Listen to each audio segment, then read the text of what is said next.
Doctor Mohammad Yunus চতুর্মুখী একটা চাপ সহ্য করছে। এখন এই চাপটার মধ্যে প্রধান একটা চাপ যেটা ওনার জন্য বুমেরাং হতে পারে সেটা হচ্ছে যে ডক্টর মোহাম্মদ ইউনূস আজকে যে চেয়ারটায় বসেছেন, নিশ্চিত গন্তব্য ছিল জেল। দেশে ফিরবেন নাকি ফিরবেন না এই চিন্তায় যখন তিনি প্যারিসে বসে মগ্ন, তখনই বাংলাদেশে ঘটে গেল সেই ঐতিহাসিক ঘটনা, শেখ হাসিনার পলায়ন। এরপরে রাতারাতি একদম জেলের থেকে সোজা আপনার একদম প্রধান উপদেষ্টার বাসভবন, রাষ্ট্রের সর্বোচ্চ সম্মানিত পদটাতে তিনি আসীন হলেন। আসীন হওয়ার পরে এই যে একটা সিস্টেমকে তিনি রান করতে চাচ্ছেন, তার যে সহযোদ্ধারা আছেন তারা আসলে কতটুকু ক্যাপাবল একটা রাষ্ট্রকে পরিচালনা করার জন্য। যথেষ্ট বয়স্ক মানুষ, সবাই অভিজ্ঞ, সম্মানিত, যার যার জায়গায় কর্মস্থলে যথেষ্ট বিচক্ষণ ছিলেন, কিন্তু যখন রাষ্ট্রের অতি গুরুত্বপূর্ণ মন্ত্রণালয়গুলোর দায়িত্ব তারা পেলেন, মোটামুটি বেশিরভাগ জায়গায় তাদের ব্যর্থতার গল্প প্রতিনিয়ত উঠে আসছে, সফলতা হচ্ছে অনেক দিকে।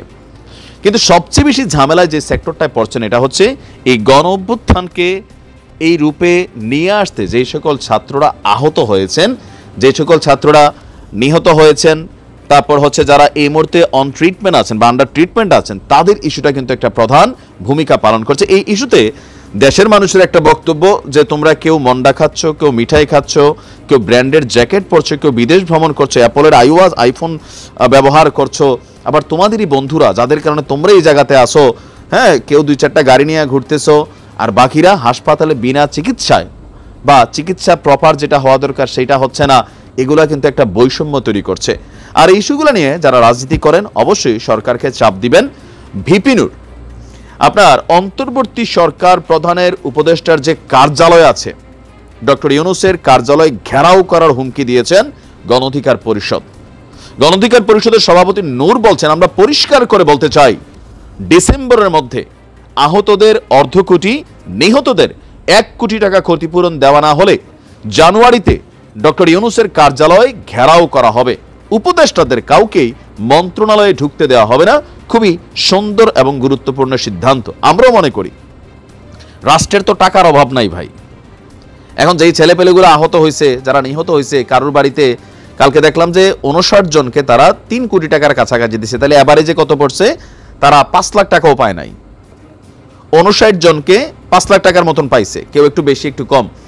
তো আহত নিহতদের পরিবার সম্ভবত এই টাকাটা পাইছে। 5 লাখ টাকা একটা মানুষের জীবনের দাম আজকের দিনে। আর তোমরা যারা বৈশা আছো, তোমরা ভাই এখানে রাজার মতন লাইফ কাটাচ্ছ, এটা কিন্তু বৈষম্যের একটা শিকার হচ্ছে।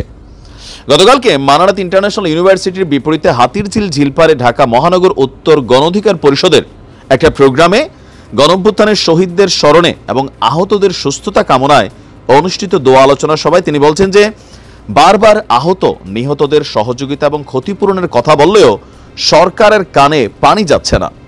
সরকার কি স্থিতিশীল করার জন্য শুরুতে দাবি দাওয়া নিয়ে বিভিন্ন গ্রুপকে আন্দোলন না করতে আমরা নিষেধ করেছি, অনেককেই থামিয়েছি, কিন্তু সরকার আমাদের কথা শুনছেন না। আমরা বারবার বলছি, বিপ্লবের পরে প্রতি বিপ্লবের ঝুঁকি থাকে। বিপ্লব নস্যাৎ করতে অনেকে ষড়যন্ত্র করে, জাতীয় সরকার গঠন করে এই সংকট মোকাবেলা করুন। তারা বলছেন যে পরিচিত সার্কেল, বন্ধুবান্ধব, সহকর্মীদের নিয়ে উপদেষ্টা পরিষদ গঠন করেছে এই সরকার, যা গণঅভ্যুত্থানের অংশীজনদেরকে হতাশ করেছে। 4 মাসেও দেশ আগায় নাই। আওয়ামী লীগ সরকারকে পুনর্বাসনের ষড়যন্ত্র চলছে। নির্বাচন নিয়ে সরকার রাজনৈতিক দলগুলোর মধ্যে বিভাজন শুরু হয়েছে। জাতীয় সরকার জরুরি। এছাড়া যারা আহত হয়েছেন, নিহত হয়েছেন, শহীদ জুলাই স্মৃতি ফাউন্ডেশন এখানে 100 কোটি টাকা আছে, এই টাকায় না হলে অন্যভাবে সরকার এটা ব্যাকআপ করতে হবে, অতি দ্রুত চিকিৎসার ব্যবস্থা করতে হবে, সবগুলোই জরুরি। কিন্তু কোনো এক অজানা কারণে বারবার এই ঘটনাগুলোকে রিপিটেড সবাই বলছে, কিন্তু কাজ হচ্ছে না। কেন? আমরাও জানতে চাই কেন।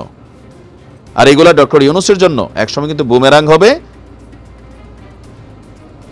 এমনও হতে পারে তাকেও ভবিষ্যতে দেশ ছেড়ে চলে যেতে হতে পারে, সিচুয়েশন খারাপ হলে। ভালো থাকবে।